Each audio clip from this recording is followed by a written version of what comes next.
Hello, I'm Dilek Tuna and you're watching A News. Let's take a look at the top stories. US strikes Iran bridge, killing at least 8 people and warns there's more to come.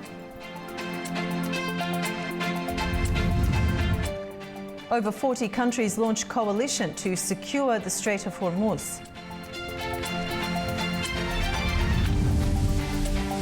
And Artemis II crew leaves Earth's orbit after successful trans-lunar burn.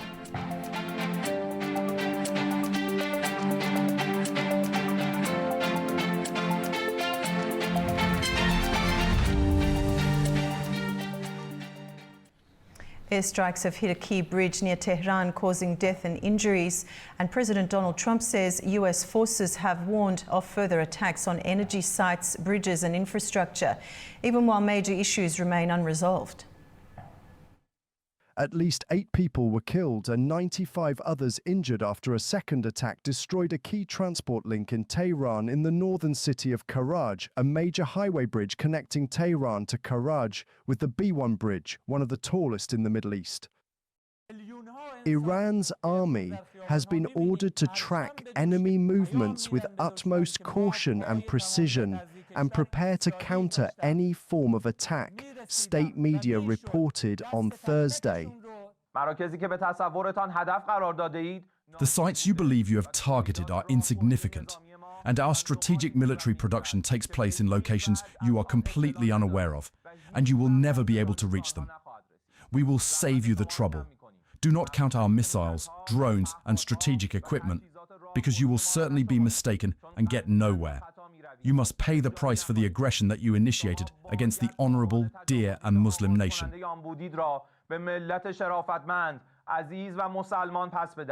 On Thursday, US President Donald Trump issued strong warning via his Truth Social account, in which he threatened strikes on Iran's infrastructure, including bridges and power stations, saying that the US military hasn't even started destroying what's left in Iran, and added, "Bridges are next, then electric power plants."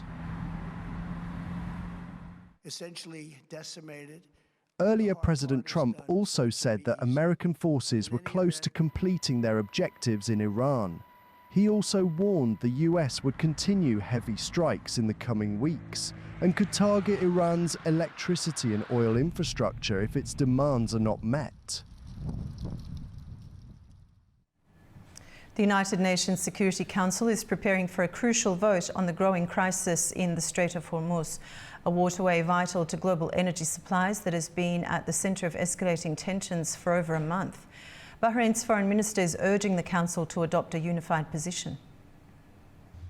The UN Security Council is set to vote on Friday on a Bahrain-led resolution aimed at protecting commercial shipping in and around the Strait of Hormuz, as tensions continue to rise following more than a month of conflict involving Iran. Bahrain's Foreign Minister, Abdulatif bin Rashid Al Zayani, urged the Council to adopt a unified position, warning that Iran's actions threaten global trade and require what he described as a decisive response.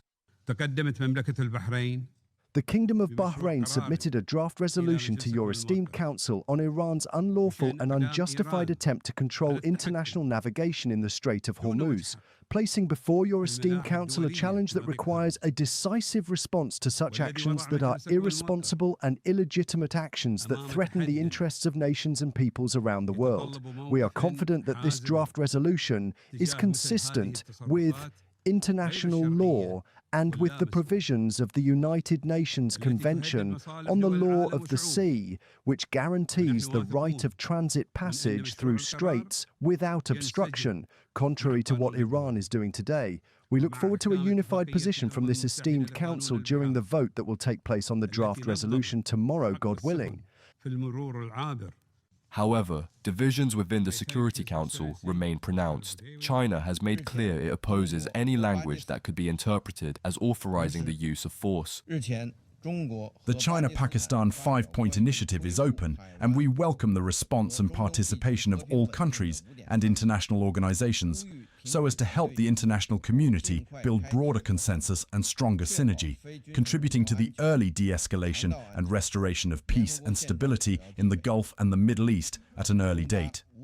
The Council bears the primary responsibility for maintaining international peace and security and should uphold an objective, impartial, and fair position.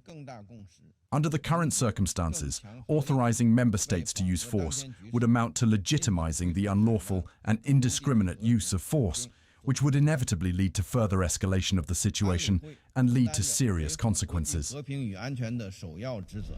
Diplomatic sources say China, along with Russia and France, broke silence on an earlier draft, forcing revisions before the text was finalized for a vote. For the resolution to pass, it will need at least 9 votes in favor, and no veto from any of the 5 permanent members, including China and Russia. The vote comes as the Strait of Hormuz remains effectively closed to commercial traffic, driving global oil prices sharply higher. Meanwhile, international efforts are intensifying. Britain has convened talks with more than 40 countries to coordinate a response, while the Arab League has voiced support for Bahrain's initiative. Amazon's cloud operations in Bahrain have reportedly been damaged in an Iranian strike, according to the Financial Times. Britain's Interior Ministry confirmed a fire at a company facility following what it described as Iranian aggression, though it did not name the company or detail the extent of the damage. The incident marks a potential escalation, with the conflict between the United States, Israel and Iran now appearing to impact the Gulf's commercial technology infrastructure. It comes a day after Iran's Revolutionary Guard warned it could target major US tech firms operating in the region, including Amazon, Microsoft, Google and Apple. Amazon had earlier said that drone strikes in March caused physical damage to data centers in both the United Arab Emirates and Bahrain.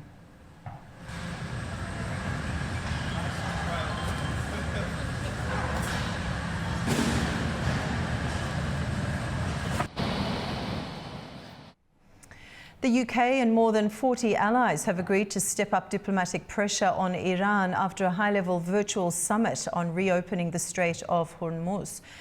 Zainab Farajzadeh has more. The UK and its allies have agreed to step up coordinated diplomatic pressure on Iran following a high-level virtual summit aimed at reopening the Strait of Hormuz. More than 40 countries took part in the talks on Thursday, marking the first step towards building a coalition to secure one of the world's most important shipping routes. Foreign Secretary Yvette Cooper said the focus of the meeting was firmly on diplomacy with partners, exploring sanctions and international pressure if Iran refuses to reopen the strait. She said countries are prepared to use every possible diplomatic and economic tool, including action through the United Nations, to ensure freedom of navigation is restored. Cooper accused Iran of hijacking the route and holding the global economy hostage, warning that continued disruption would have serious global consequences. The Strait of Hormuz carries around a fifth of the world's oil and gas, making its closure a major concern for energy markets and global trade. So these talks also looked at practical coordination, including working with the International Maritime Organization to safely resume shipping and support vessels currently stranded in the region. Notably, the United States did not take part in the meeting, despite ongoing tensions in the region. Instead, the discussions brought together a wide group of international partners, including European and Gulf nations, signaling broad concern over the escalating situation. There are also differences in approach. While Washington has called for more direct actions, leaders involved in the talks emphasized that any solution must be coordinated and diplomatic. French President Emmanuel Macron said reopening the strait would require cooperation with Iran and ultimately a return to negotiations. A joint statement from participating countries called for the immediate and unconditional reopening of the route, stressing the importance of international law and safe passage. Zainab Farajzadeh, News, Manchester, United Kingdom. Russia has stepped up its assault on Ukraine with drones and ballistic missiles hitting multiple regions. Kherson, Sumy and Kharkiv have all come under heavy attack, leaving civilians injured and critical infrastructure damaged.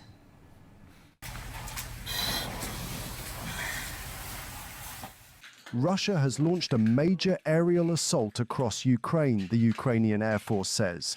Since Thursday evening, more than 400 long-range drones and 10 ballistic missiles have targeted areas mostly near the front line.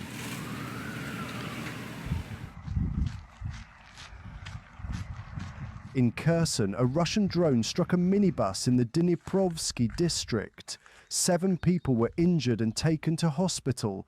The strikes have also damaged critical infrastructure across Kherson Oblast. 3 apartment buildings, 12 houses, a veterinary clinic and a car service station were hit. Authorities report 1 person killed and 18 others, including a child, injured. Further north, Kharkiv has faced heavy attacks for the past 2 days. Firefighters worked through the night to put out fires caused by Russian drone strikes. Overnight, ballistic missiles hit the Kievsky, Osnoviansky and Shevchenkivsky districts, injuring 5 people, including an infant. Ukrainian authorities warn the attacks are ongoing, with drones and missiles continuing to threaten civilians and infrastructure across multiple regions. US President Donald Trump is escalating pressure on NATO, signalling the United States could reconsider its role in the alliance. The remarks come as tensions grow over the Iran war and the role of European allies.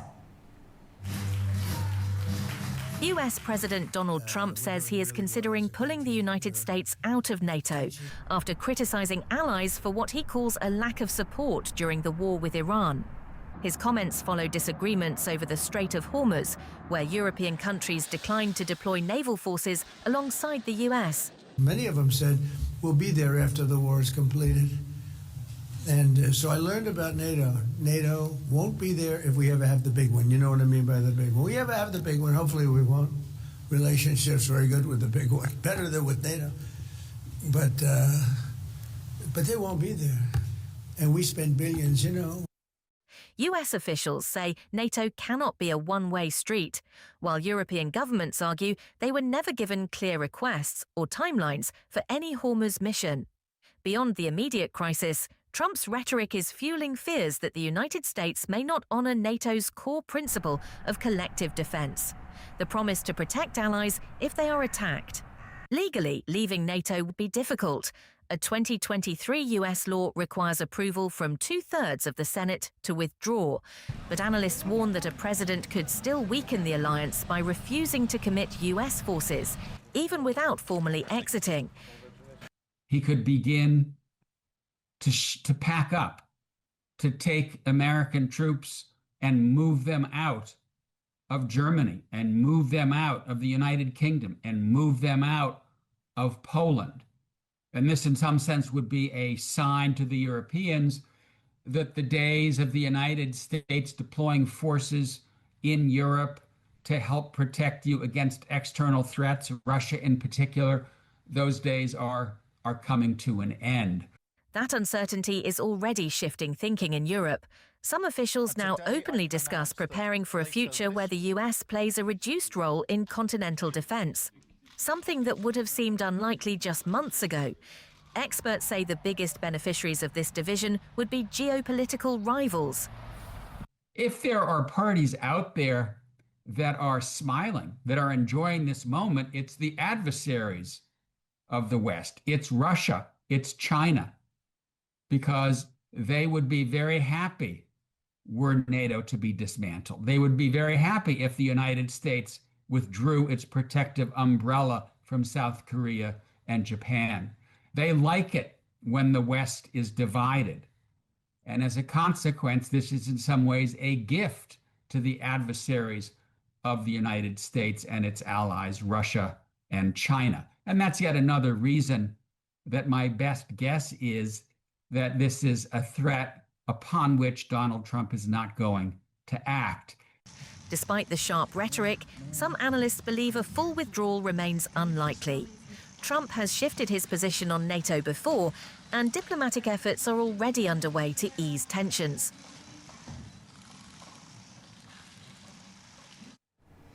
US President Donald Trump has said he's removed US Attorney General Pam Bondi from her post as America's top law enforcement officer and will be replaced by her former deputy, Todd Blanche.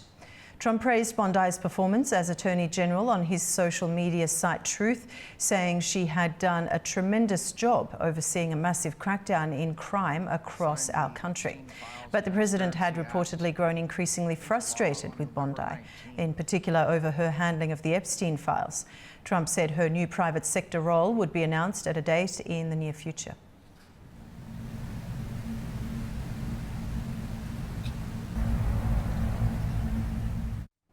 And now to the moon, and NASA has reported that the Artemis II crew is healthy and the spacecraft is performing well as the mission heads toward the moon. The astronauts describe a spectacular moment in space after leaving Earth's orbit. NASA's Artemis II mission is now on course toward the moon, after a successful maneuver pushed the Orion spacecraft out of Earth's orbit and onto its deep space trajectory. A key engine firing has put the crew on a path that will take them around the far side of the moon and back to Earth. From this point, the spacecraft is largely guided by orbital mechanics, with only minor adjustments expected along the way. Mission teams say the crew remains in good condition as systems continue to perform as expected. As far as the crew members, they're doing great. There's no indication that they're having any problems at all. So I don't expect that they're having any problems. The crew has also shared their first moments from space, describing both the view and the experience. But you could see the entire globe from pole to pole. You could see Africa, Europe, and if you looked really close, you could see the northern lights. It was the most spectacular moment, and it paused all four of us in our tracks. There have been minor technical issues, including a temporary malfunction in the spacecraft's toilet system, where a fan used in waste management was reported jammed. Astronauts worked through troubleshooting steps with support from ground control, while backup systems ensured continued operation. And I'm the space plumber. I'm proud to call myself the space plumber. I like to say that it is probably the most important piece of equipment on board, so we were all breathing a sigh of relief when it turned out to be just fine. NASA says the issue is not affecting the overall mission. Artemis II is the first crewed mission around the moon in more than 5 decades, and is expected to push astronauts further into space than any human mission since Apollo. Myanmar's coup leader Min Aung Hlaing has tightened his grip on power after winning a parliamentary vote to become president, 5 years after a military coup. Myanmar's military chief, Min Aung Hlaing, has formally become the country's president after securing enough votes in a parliament dominated by military appointees and pro-army lawmakers. The transition follows a widely criticised election held over December and January, won by the army-backed Union Solidarity and Development Party, with critics saying it was designed to maintain military rule under a civilian framework. His rise marks a shift from direct military leadership to a nominally civilian role, while keeping power centred on the armed forces. Earlier this week, Min Aung Hlaing handed command of the military to Ye Win-u, a close ally and former intelligence chief, in a move seen as reinforcing his control during the transition. The 69-year-old general led the 2021 coup that ousted the government of Aung San Suu Kyi, triggering mass protests that evolved into a nationwide armed resistance movement. Despite the political shift, fighting continues across Myanmar, with several groups, including forces linked to Suu Kyi's party and ethnic minority armed organisations, announcing a new united front against military rule. Analysts warn the new administration could bring increased pressure on opposition forces, as regional engagement and worsening economic conditions test the unity of resistance groups. French President Emmanuel Macron and South Korean President Lee Jae-myung held talks in Seoul, agreeing to upgrade ties to a global strategic partnership. The leaders discussed the Middle East crisis, including stability and safe shipping through the Strait of Hormuz, as well as wider economic and energy challenges. They also pledged closer cooperation in defence, technology and energy, while aiming to boost bilateral trade to $20 billion by 2030. Et au fond, ce que nous voulons faire, c'est donner un tour And fundamentally, what we want to do is give a contemporary dimension to this cooperation, with greater strategic closeness, joint exercises, and also more cooperation in critical military production and capabilities. We wish to strengthen and on both sides to acquire greater strategic depth in terms of military production. We agree to share policy-related experiences and strategies in order to jointly address the economic and energy crises triggered by the Middle East war and to work together to reduce global economic uncertainty. We also reaffirmed our intention to expand cooperation in nuclear power and offshore wind to strengthen energy security, while cooperating to secure safe maritime shipping lanes in the Strait of Hormuz. Let's take a short break now, and when we return, we'll discuss the latest developments in the Iran-US-Israel war, as Britain prepares to host talks with more than 30 countries on the future of security in the Strait of Hormuz. Stay tuned.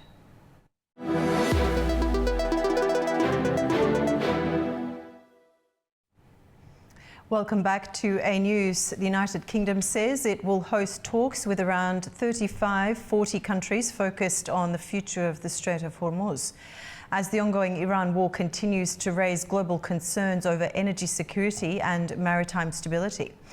British Prime Minister Keir Starmer has emphasised the importance of coordinated international action as tensions in the Gulf continue to affect global oil markets and trade routes. The talks are expected to include a broad group of countries reflecting on global significance of the Strait for energy markets and economic stability. Let's bring in our guest now. Gustavo de Aristegui, former diplomat, joins us from Rabat, Morocco. Ambassador, welcome to the programme. Thank you so much, Dilek.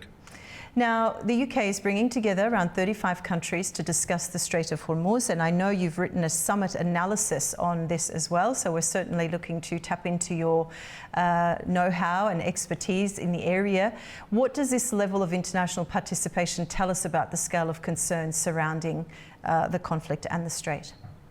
I think we can draw three very quick conclusions to this summit. First, that there is a growing abyss between the United States and NATO, between the United States and the European allies of NATO. The United States is trying to rebuild some very key alliances with countries that have been considered strategic partners of the United States in the past, and that consideration exists even legally in the United States. For example, countries like Jordan or New Zealand, Australia, Japan, and I think that very soon it will be also the case of Morocco, are considered strategic partners of the United States, which is the highest level of integration in security and defense matters without being a member of a formal alliance. The second conclusion that one must draw is that the European political class is extremely weakened, and it is showing these signs of weakness, growing signs of weakness for the last 3 decades. But it is particularly serious and grave in the last 10 years. I haven't seen any British leadership as flawed, I would say, if you allow me to say this, or as irregular as the one that we have seen since Cameron to our days.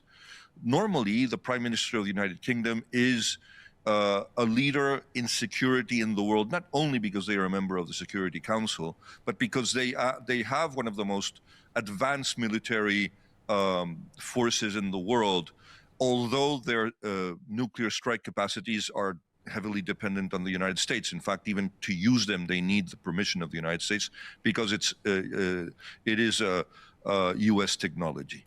And the third conclusion that we must draw is that the countries that are participating in this summit are countries that are participating in a summit to do nothing, because they have all, or the majority of them have said that they do not want to participate in any kind of defense strategy, even if it is very clearly a legitimate defense movement to try to expedite, guarantee, and secure safe passage of oil and gas through the Strait of Hormuz.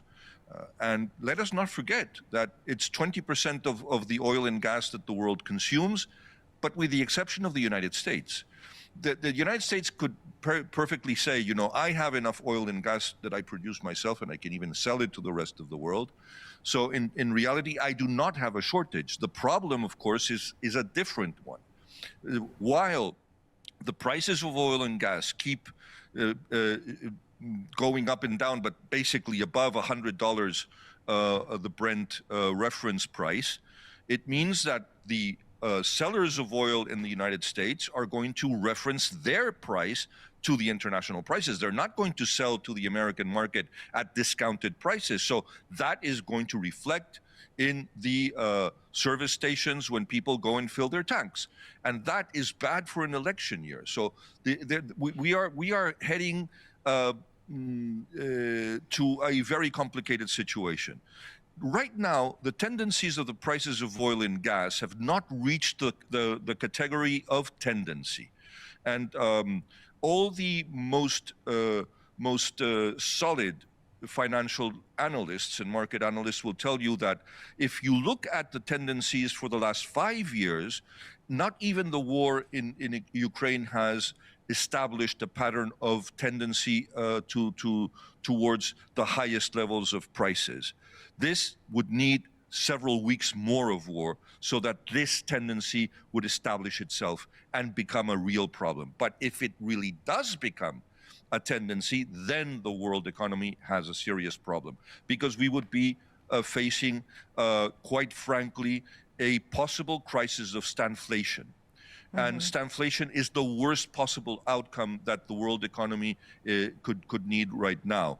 Stagflation would be worse even than the brief economic crisis provoked by the COVID pandemic, and it would be something not too different from the world recession of 2007 to 2012.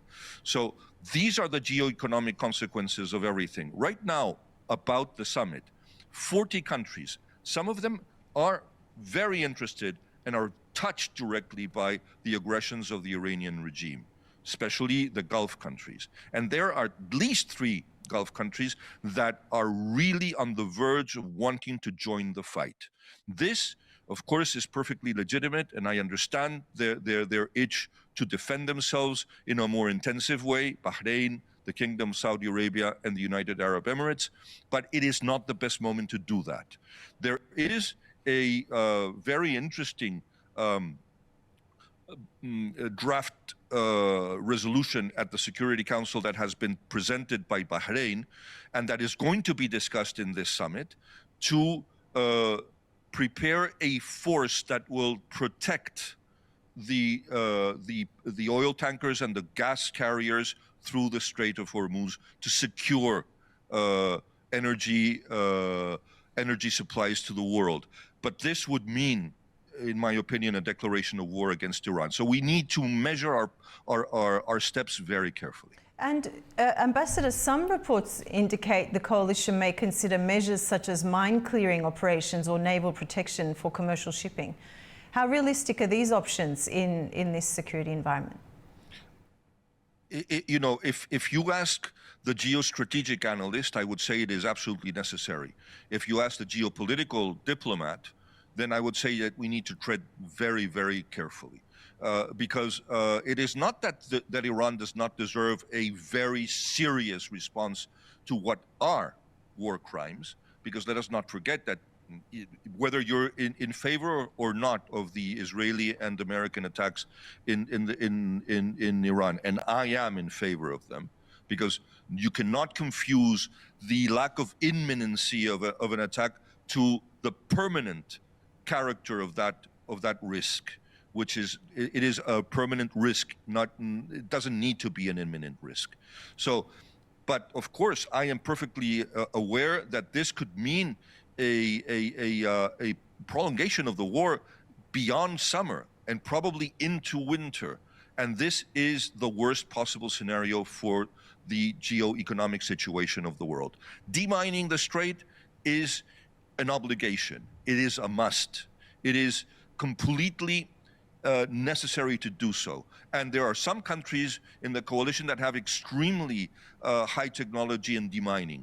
what I see, of course, and if you allow me to be a little nationalistic here, Spain is absent, and Spain is absent because it is considered by the Allies completely unreliable, although we have probably one of the most advanced demining fleets in the world. Well, anyway, one of the main risks is not only the mining of the strait, but it is the drone attacks against defenseless ships.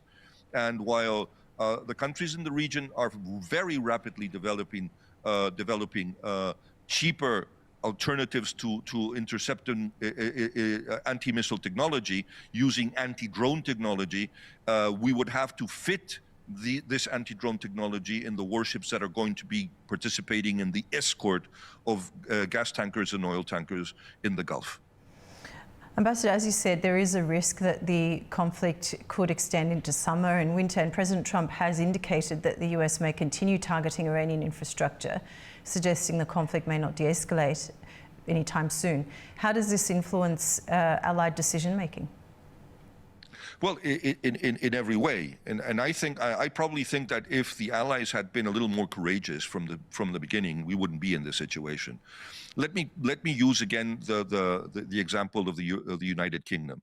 15 days before the war started, the United States reached out to the United Kingdom, asking them to send a fleet to protect their Gulf allies, which have all been, without exception, by the way, former British colonies. And I can tell you, because I speak almost every day, well, actually every day, with people in the region, from Jordan to Iraq to Qatar to the Emirates. They are really outraged. People that are very disappointed in the United Kingdom. They feel abandoned by a country that they have helped, they have protected, they have given bases to, and in the case of Qatar, they even have joint squadrons of Eurofighters. And in spite of all of this, and the huge expat community of the United Kingdom, British nationals in the area, the United Kingdom refused. Had they sent over their fleet to protect those countries, the interception capacity that those countries plus the United States would not have been spread so thin. And the impacts on civilian targets that have been the norm since the beginning of the war by the Iranian Revolutionary Guard and the ordinary armed forces would have been largely averted. Okay, Ambassador, that's all we have time for on the program today. As always, it's a pleasure talking to you. Thank you so much for your analysis. It is always a pleasure to be on your show. We'll take a break now, and when we return, we'll have a look at stories from the region. Stay with us.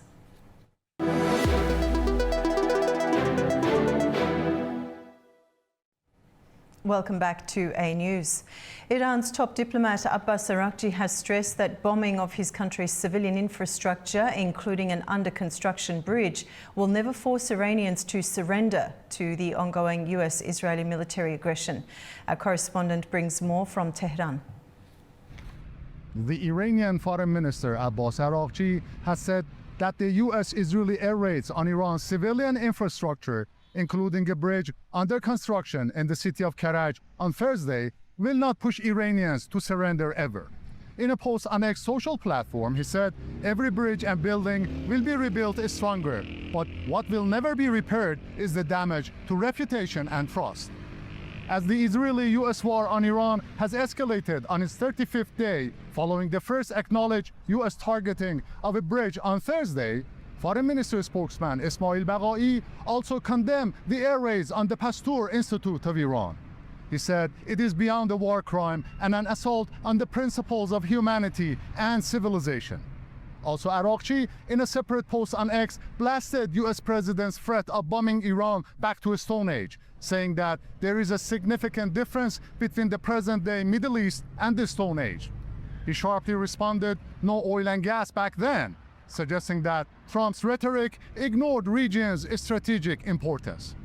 Meantime, President Masoud Pezeshkian held phone contacts with the Azerbaijani President Ilham Aliyev and the Finnish President Alexander Stubb.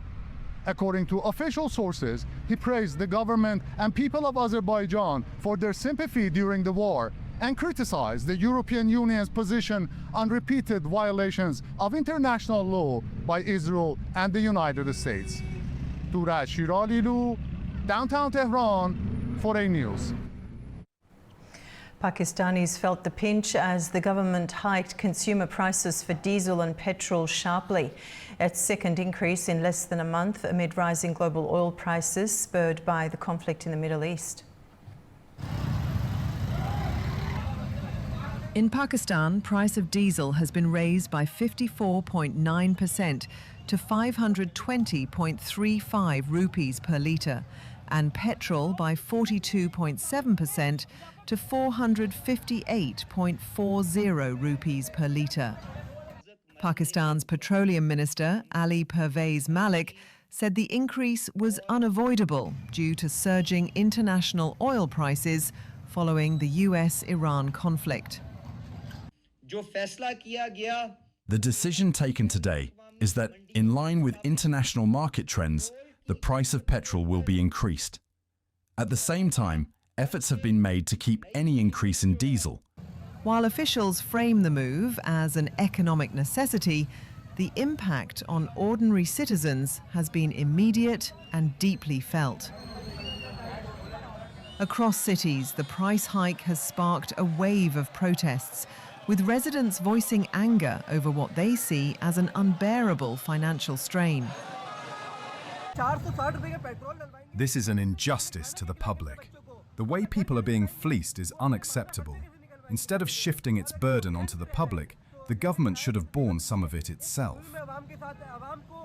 For many, the increase is not just about fuel. It threatens their ability to afford basic necessities, amplifying fears of worsening poverty and economic hardship. They have dealt a huge blow to the public. First, they raised the price by 55 rupees per litre, which already left people distressed. Now they have increased it by another 137 rupees. I would say this is completely unjustified, and for the poor, it is an especially severe setback. There may be a war going on, but shouldn't we also think about our people? What will he do now? All his money goes into petrol. He has 3 children, and there's hunger at home. His family is going without food. The decision is likely to ripple through to higher inflation and hit Pakistan's impoverished population. Pakistan imports oil mainly from Saudi Arabia and the UAE through the Strait of Hormuz. The current situation comes at a time when the Trump administration has pushed to bring its war with Iran to an end, and Pakistan has emerged as a key mediator. Afghanistan is facing a growing humanitarian emergency after days of heavy rain and flash flooding killed dozens of people and destroyed homes, roads and farmland across much of the country. Tamim Bahis has the details from Kabul. More than 50 people have been killed and dozens injured in flash floods caused by heavy rain across Afghanistan over the past week. According to the National Disaster Management Authority, more than 4,600 families have been affected. Over 2,600 houses have been damaged or destroyed. 337 kilometers of road have been washed away, and more than 8,500 acres of farmland have been inundated. Rescue and relief teams are now working in the worst hit areas as emergency aid is distributed and assessments of the damage continue.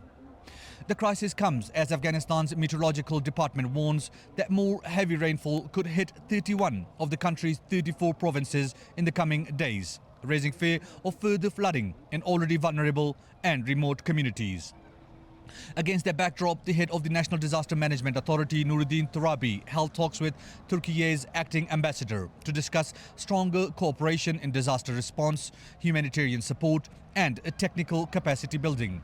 Both sides stressed closer coordination in search and rescue operations and disaster management, as Afghanistan seeks more support to respond to both the current flooding emergency and the wider needs of displaced and vulnerable families.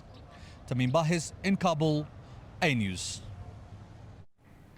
Turkey is drafting alternative oil and gas routes to bypass the Strait of Hormuz as disruptions linked to the Iran conflict raise risks to global energy supplies and shipping. Turkey has drafted 5 alternative routes for the transport of oil and gas that would bypass the Strait of Hormuz, according to local media reports citing the Turkish Trade Ministry. Trade Minister Omar Bolat said Ankara was taking active steps to establish alternative transit corridors that could serve both energy producers and consumers, especially during times of crisis.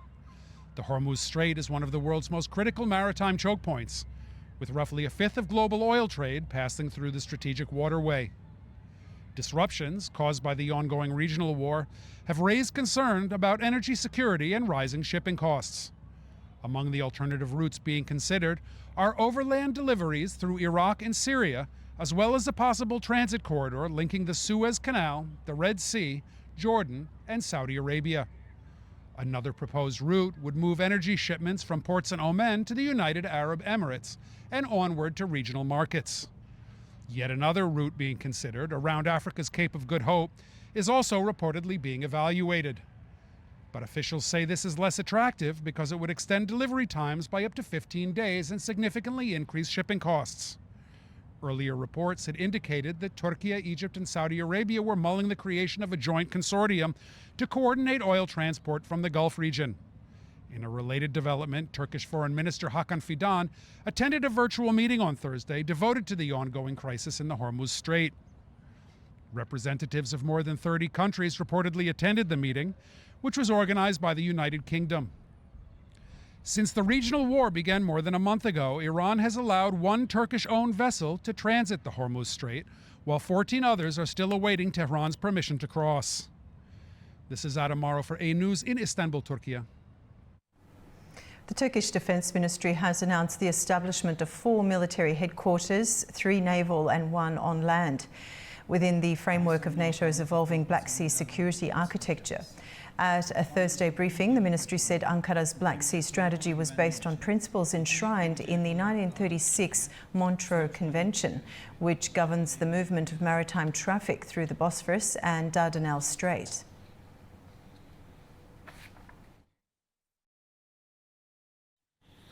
The Organisation of Turkic States have pledged to expand economic and investment cooperation following a joint statement issued after a meeting of heads of government in Baku. The declaration calls for stronger trade ties, improved business conditions and closer links between member states, including the removal of non-tariff barriers and the promotion of joint projects. It also highlights cooperation in key areas such as industrial development, digitalisation and green technologies, as efforts continue to deepen regional economic integration.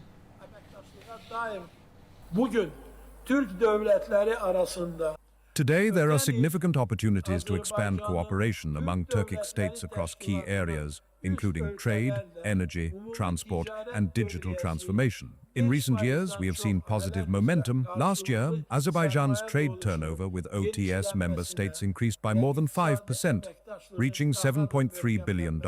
At the same time, Azerbaijan's total investments in member countries have reached $21 billion. But our overall potential is far greater. China and the European Union are stepping up diplomatic contacts as rising tensions in the Middle East and concerns over global energy routes draw international attention. China's Foreign Minister Wang Yi held phone talks with EU Foreign Policy Chief Kaja Kallas, with both sides exchanging views on China-EU relations as well as the escalating situation in Iran and its implications for global energy security. Wang stressed the importance of maintaining stable and constructive ties, while Kallas reaffirmed EU's commitment to continued dialogue and balanced engagement with Beijing. In a post on X following the call, Kallas said that Iranian attacks on civilian vessels and the threat of further escalation have effectively paralyzed traffic through the Strait of Hormuz, a critical global energy route. She emphasized that restoring safe, toll-free navigation in accordance with the international law is an urgent priority, adding that the EU supports diplomatic efforts to de-escalate tensions and calling for restraint. On March 31st, China welcomed a visit by a delegation of European Union lawmakers, the first in 8 years, as an opportunity to further stabilize ties strained by trade policies and political mistrust. The exchange comes as China ramps up diplomatic outreach on multiple fronts, with Wang recently holding talks with counterparts across the Middle East and Asia on regional tensions, including the Middle East conflict. Manin Mukhtim, A News, Beijing. We'll take a break now. When we return, we look at efforts to reduce tensions between Pakistan and Afghanistan as both countries hold talks in China aimed at ending months of conflict along their shared border. Stay with us.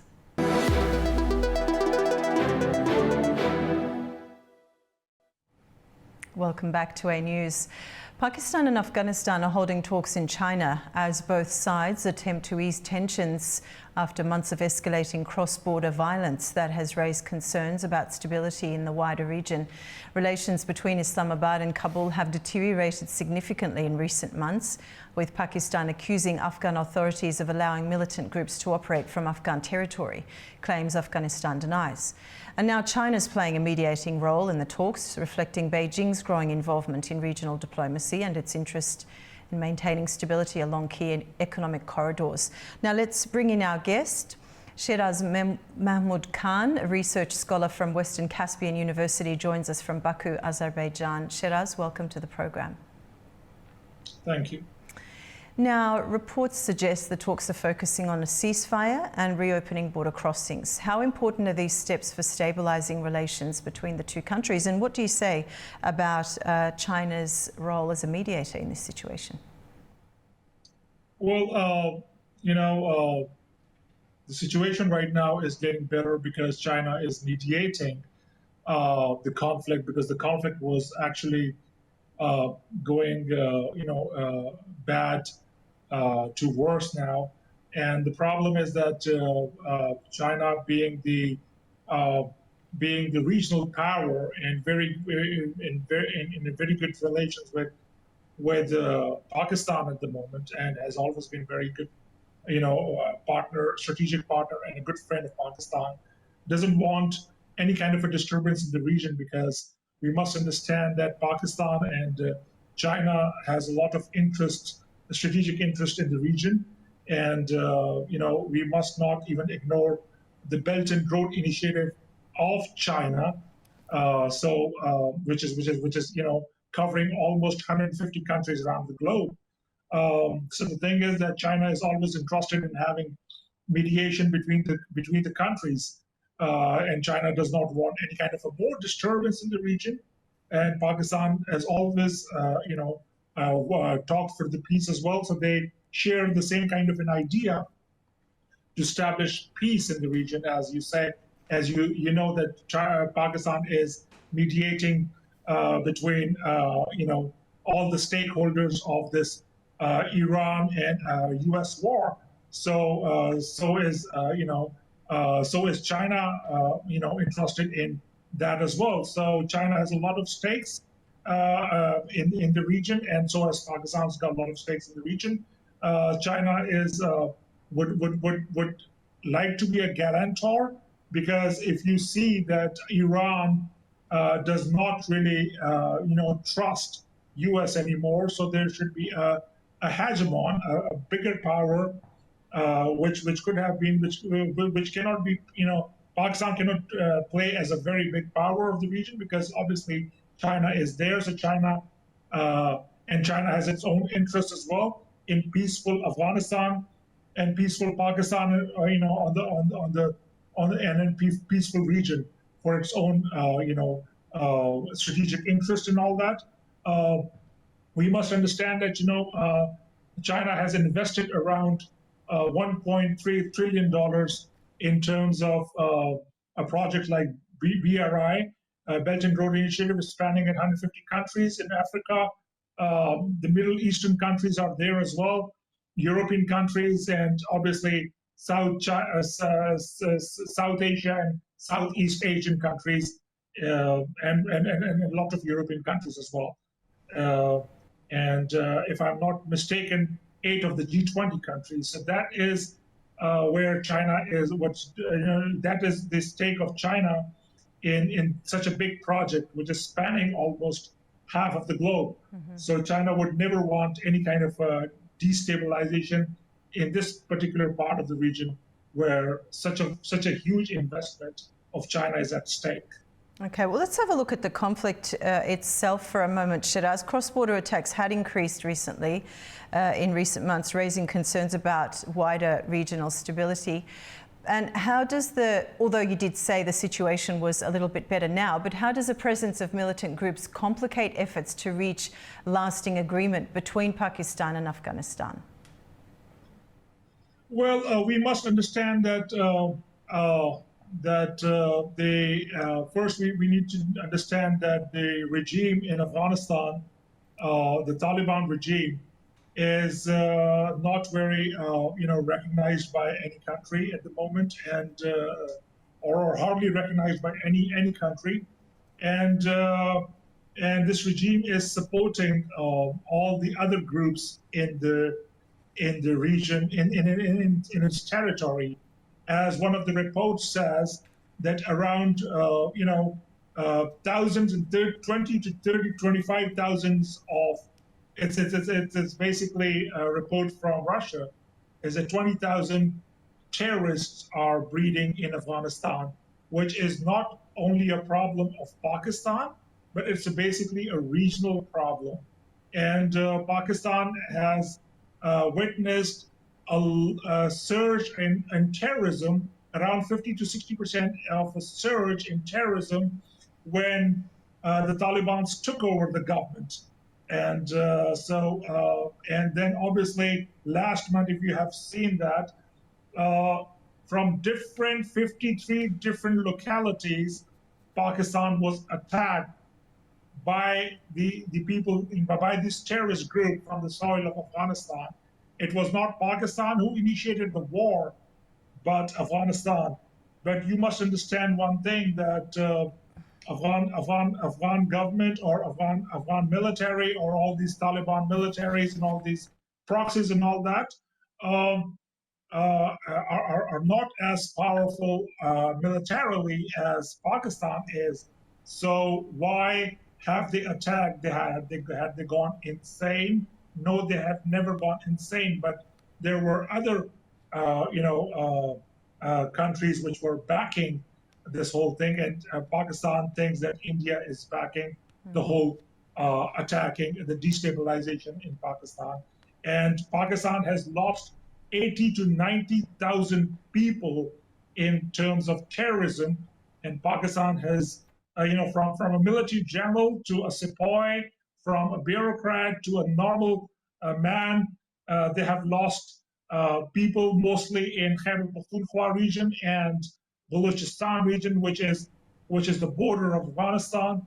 And this border is around 2,600 kilometers, which was never fenced before. But recently, Pakistan has fenced that. Even now, 20% of the border is not fenced, and it can be, you can just go through it. But the thing is that Pakistan has had a dialogue with Afghanistan in Qatar. That went in vain. Then obviously, China mediated it as well. So all these three foreign ministers of three countries were there. That went in vain. Pakistan has always been telling the Afghan government that the only thing we want is that your soil should not be used against Pakistan. That's all about it. Okay. Because sovereignty and territorial integrity is everyone's right. So, but that never happened, and there was a surge in military, in terrorism since they resumed the office. The Taliban government resumed the office. Thank you, Shiraz. Unfortunately, that's all we have time for. As always, thank you for joining us on A News. Thanks for your analysis. My pleasure. My pleasure. That brings us to the end of the news for this hour. Stay tuned to A News for more updates, and thank you for watching.